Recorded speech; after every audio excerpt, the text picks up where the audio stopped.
2023 Subaru Solterra First Drive Review. True Subaru, electrified. It takes more than love to make an electric Subaru a Subaru. Subaru owners are a loyal bunch, but as more drivers decide to go greener by driving an electric vehicle, those loyalists have been left behind. The closest thing has been the Crosstrek Hybrid, a plug-in hybrid with a meager 17 miles of electric range. Now, though, there's the new 2023 Subaru Solterra, the brand's first all-electric vehicle. However, it was developed in partnership with Toyota and without a Subaru-trademark boxer engine. Is it really Subaru enough to keep those loyalists loyal? The company has told you time and time again that love is what makes a Subaru a Subaru. We'd argue there's more to the recipe than just that, and a boxer engine, as we've come to expect certain things from vehicles bearing the stars of Pleiades on their nose. They also need to support an active lifestyle, whether that's an enthusiast hitting the track in a WRX, or the whole family hitting the trail in the new Outback Wilderness. Of course, in all but the BRZ, we expect standard all-wheel drive to help get to a campsite or make it to work on a snowy day. Subaru even makes sure its crossovers' roof rails are more capable than most for supporting roof-mounted tents. Also, it's gotta be good for dogs. Subaru loves dogs. The Solterra, which appropriately combines the Latin words for sun and earth, promises all this and more. Besides the missing boxer engine, there's no continuously variable transmission sending power onto all four wheels. Instead, the Solterra is motivated by a pair of 80-kilowatt electric motors, providing the familiar all-wheel drive that helps define Subaru as a brand. Those e-motors are good for a total of 218 horsepower and 249 pound-feet of torque, and its 0 to 60 time of 6.5 seconds feels like a suitable answer to those who lament the absence of a turbocharged flat 4 in something like the Forester. Its 72.8 kilowatt-hour battery provides over 220 miles of driving between charging sessions, 228 for the base premium trim, and 222 for touring and limited, which, while not anything close to segment-leading, is plenty for the vast majority of use cases. With a 355-volt battery architecture, the Solterra can take advantage of a 100-kilowatt DC fast charger, recovering 80% of a charge in about 56 minutes. Again, that's acceptable, but greatly outdone by the 800-volt architecture of the faster-charging Hyundai Ioniq 5 and Kia EV6 that can take advantage of 150 and 350-kilowatt fast chargers. A recharge of the Solterra takes 9 hours using a 240-volt Level 2 charger, what you can have installed at home, meaning you can start each day with a full battery. Are you worried the Solterra won't be quite as capable as your trusty Outback? Fear not, for the Solterra boasts 8.3 inches of clearance, just a fraction of an inch shy of the excellent 8.7 inches found in Subaru's other crossovers, minus the new Wilderness models that boast even more. With its relatively short front and rear overhangs, the Solterra has an approach angle of 17.7 degrees, a departure angle of 25.4 degrees and an 18.2 degree breakover angle, not in the realm of purpose-built off-roaders, but enough to allow you to explore many of those forestry roads with confidence. Furthermore, the Solterra has a weighting depth of 19.7 inches, which is just a few tenths of an inch shy of the Jeep Cherokee's safe boarding capability. The ability to clear rocks and ruts is all well and good, but what about the rest of the whole soft and off-road experience? The Solterra features an electrified version of Subaru's dual-function X-Mode drive system with a setting for snow/dirt and for deep snow/mud.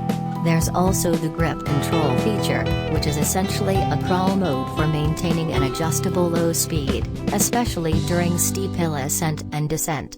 This all works as well as you'd hope it would, allowing us to traverse loose gravel roads with speed and grace, while the stability control works nearly imperceptibly to keep the Solterra's nose pointed where we wanted it. The only clue the car was doing behind-the-scenes work was the stability control icon lighting up on the display. It was happy to crawl over rocks and furrows, and up and down steep dirt hills. The Subaru felt right at home on Tonto National Forest trails we wouldn't dare tackle in a Hyundai Ioniq 5, Kia EV6, VW ID.4 or Ford Mustang Mach-E. For on-road driving, the Solterra has normal, eco and sport modes to allow you to trade speed for efficiency, or vice versa. The differences between these modes aren't as dramatic as they can be in other vehicles, but you definitely notice a difference when you put the Solterra into sport and step on the accelerator. Either way, it pulls smoothly and quickly to highway speeds. There are also 4 levels of regenerative braking, selectable via paddles mounted on the back of the steering wheel. For the most regen force, there's a button to turn on S-pedal mode. Sorry one-pedal drivers, you'll still have to use the brake pedal to bring the Solterra to a complete stop, no matter what you do. One piece of the driving experience that doesn't feel typically Subaru is the ride. The Solterra is exceptionally smooth and quiet, giving it a level of comfort beyond what we'd normally expect. It glides down the road, and handles dips and heaves with a stoic calm, even riding on the 20-inch wheels of the limited and touring trims. The 4-wheel independent suspension features McPherson struts up front and double wishbones in the rear, which rebound softly over imperfections taken at speed. Additionally, despite the vehicle's dullness, body roll is well controlled. After all, its center of gravity is about 3.5 inches lower than that of the standard Forester. In addition to reducing motion in the cabin, the Solterra does a fine job of limiting noise. Of course, there's no boxer engine chugging away under the hood, but we were also blissfully unaware of tire roar and wind noise. The Solterra's cargo area is of a competitive volume. It has an adjustable load floor that, in its higher position, is level with the base of the liftgate. At this height, the Solterra claims 27.7 cubic feet of cargo space, which is half a cube larger than that of the Hyundai Ioniq 5. With the floor in its lower position, the Solterra offers 30.3 cubic feet, which is closer to the Forester's 31.1, without the sunroof, and the Outback's 32.5 cubes. Unlike those siblings, however, the steeper raking of the rear window means that the rearmost height of that cargo area is limited. It might do well in one of Autoblog's luggage tests, but it seems likely to struggle with bigger, bulkier loads a Forester would swallow with ease.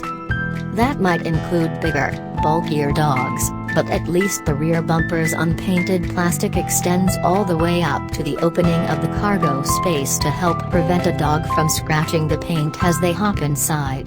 Subaru loves dogs, and so do we. Need to exceed that volume? Solterra's flush-mounted roof rails may not be the more functional raised variety found on other Subarus, but they are still rated to support up to 700 pounds, or the same as the standard Foresters and considerably more than other brands provide. The Ioniq 5 and EV6 don't have roof rails at all. In addition to being able to mount a box or rack up there, that also means you can mount a rooftop tent. While the Solterra isn't rated to tow, there is still an available activity mount that can be used for a bike rack or low-capacity cargo boxes. So while you can reserve the roof space for your nightly accommodations, you'll still be able to surpass the standard cargo capacity. Oh, and there's no frunk under the hood. Instead, Subaru smartly packaged things like the front motor, crash structure, and cooling tech for the battery and pack systems in that space. In addition to reducing that front overhang, the result is a crossover with excellent legroom in both seating rows. Having that extra legroom is crucial, as the Solterra's floor feels high, and the roof feels low. The front occupants are hemmed in what feel like individual pods by the doors and center console. The lack of a transmission, though, means that there is storage space beneath that center console as well. The mounting of the digital gauge cluster is a bit odd, but the low dash and cal mean excellent forward visibility, another expected Subaru trait. The instrument cluster is mounted far forward, surprisingly close to the windshield. That gives an effect similar to a head-up display, as you have to adjust your focal point less when your eyes move from the road ahead to the gauges on the dash. That distance means some of the smaller information, like the digits on your trip meter, can be hard to read.